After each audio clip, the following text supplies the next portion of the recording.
Have you ever just sat down and thought about your hourly rate? When I did it, I realised I was just chopping up my life into little segments and then just selling them off for cheap, in bulk, to someone else so that I could just do the things that they needed done. Once I started thinking about it like that, everything changed for me. And I set about transforming my whole working life into something that actually served my skills, the value that I bring, and most importantly, valued my time properly.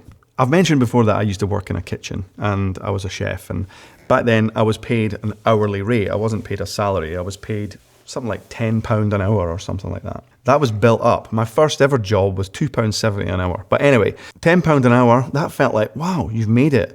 And one of the good things about that, I suppose, for me at the time was that I was like, all right, okay, so if I work 10 hours, I get £100. Right, that's easy to calculate. But once you start breaking it down like that and you think about the amount of time that you are spending in that place doing that thing, that number at the end doesn't really feel like that much.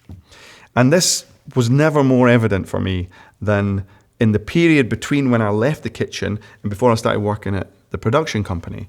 So I left the kitchen and I started working for free in the production company so that I could learn the business of filmmaking. But in that time, I needed to find something to make some quick cash. And I was pretty fit at the time, and someone offered me to go and chop some logs for this guy.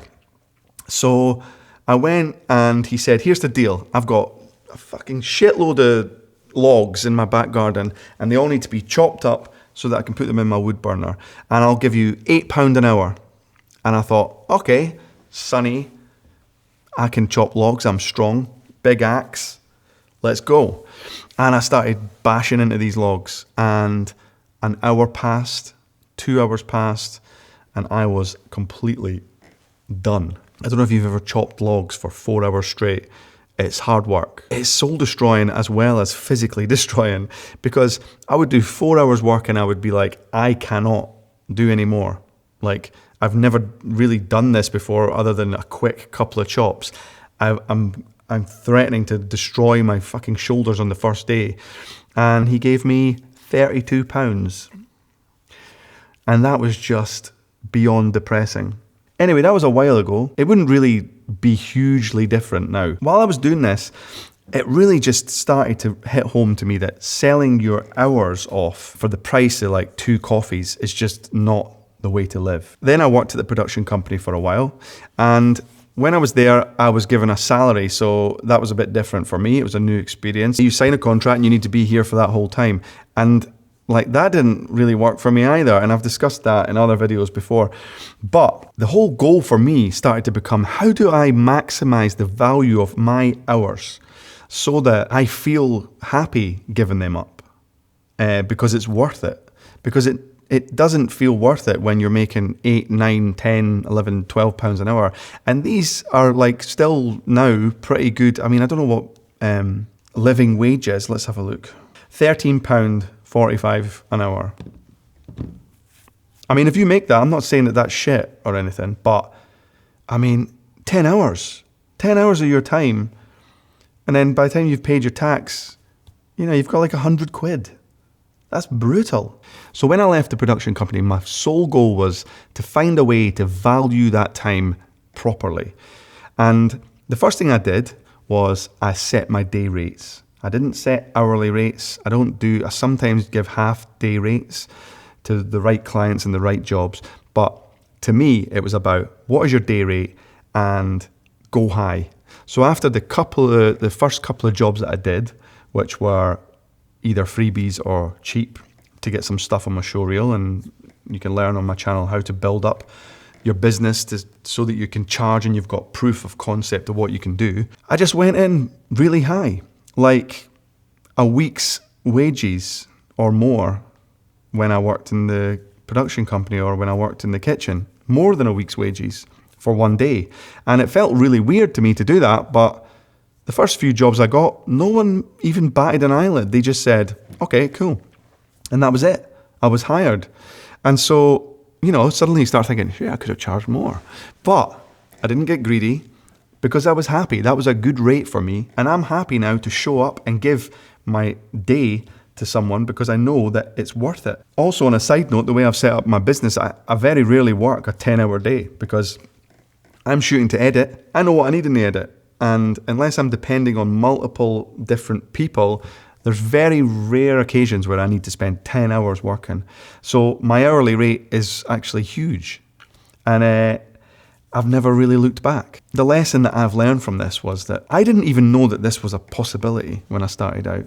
And yet, to get me to this point, the only thing that was really stopping me was, like most of these things, myself. I was standing in the way of myself.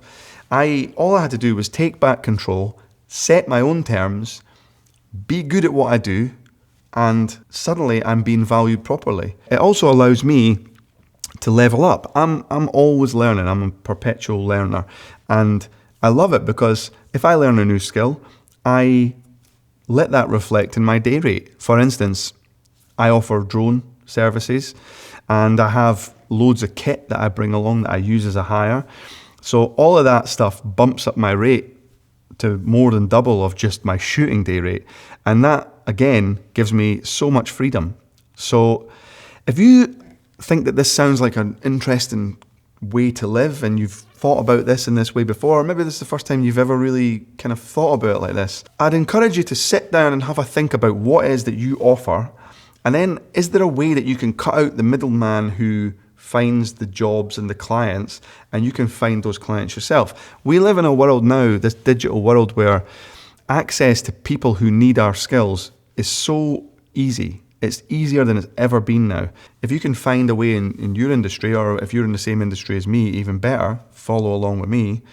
Try and find that way where you can see a pathway for yourself, where you can say, okay, I'm going to make the next few steps with the goal being that soon I'm going to get paid X amount per day or X amount per hour. And that will be non-negotiable. That's just the rate, as if you're a plumber or as if you're a roofer, a carpet fitter. I hope that makes sense. It's something that I've learned over the years, which I think not everyone thinks about. Or if we do think about it, we try and just block it out. I just made, for that shift, I just made less than I spent when I was on my phone at lunch buying some new clothes or something like that. It's depressing. We don't want to think about it because we can't get our time back. And personally, for me now, my time is really expensive because the older I get, the less time I've got to do all the things I want to do. And I have kids and I have hobbies and personal projects, creative projects. All of that stuff needs to happen for me to be happy. And so if you want to buy me away from that, then you're going to have to pay this certain rate. Now, obviously, I need the work. It's not like you're just hassling me to hire me. But I need the work. You need the work. It works two ways. And I promise you, think about what your day rate could be and then double it. And just try and get away with that being your rate. And by the way, you probably will get it. And if you do, come back here and leave a little comment or something to let me know that you did it, because, it just warms my cockles.